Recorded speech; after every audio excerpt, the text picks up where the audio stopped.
Kegiatan Partai Komunis Indonesia atau PKI di tanah air meninggalkan banyak luka mendalam di masyarakat.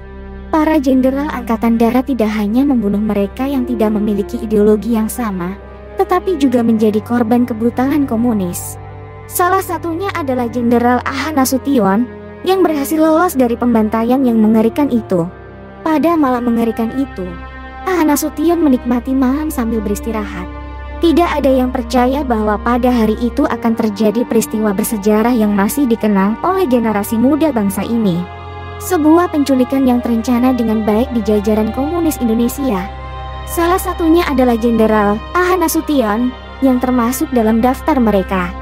Berikut profil Jenderal A.H. Nasution yang lolos dari pembantaian PKI.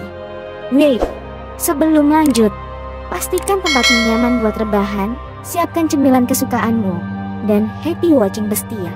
1. Seorang pemuda cerdas dengan karir yang cemerlang. A.H. Nasution ternyata pernah menjadi anggota KMIL dengan pangkat letnan muda semasa revolusi kemerdekaan Indonesia.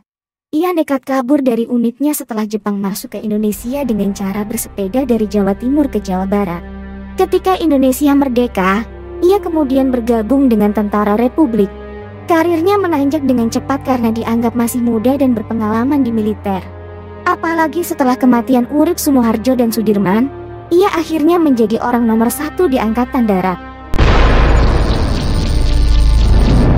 2. Sempat menjabat Kasat selama 2 kali.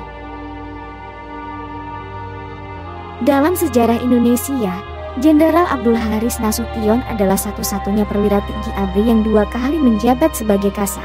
Masa jabatan pertamanya berlangsung dari 27 Desember 1949 hingga 18 Oktober 1952, dan yang kedua dari 1 November 1955 hingga 21 Juni 1962.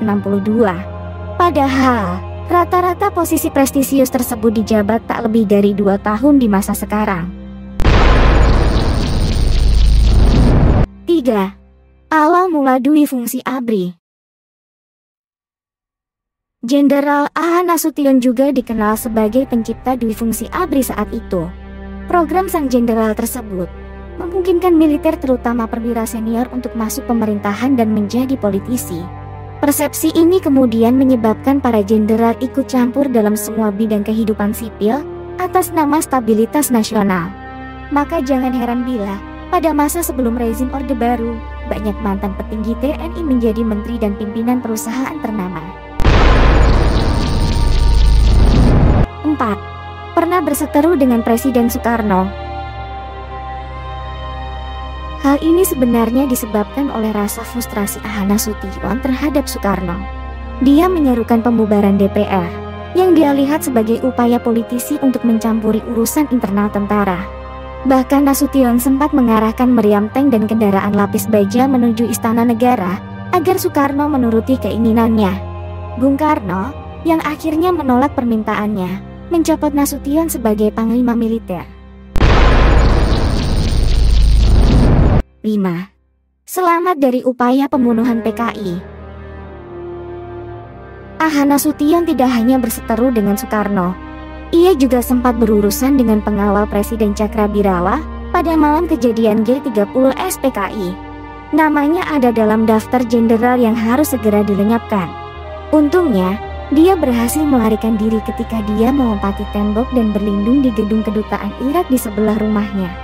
A.H. Nasution lolos dari maut.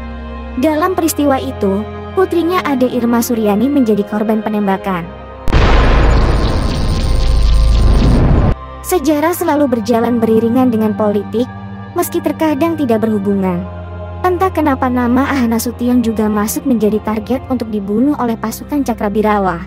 Pastinya bahwa peristiwa G30 SPKI menjadi salah satu peristiwa sejarah yang patut kita renungi bersama.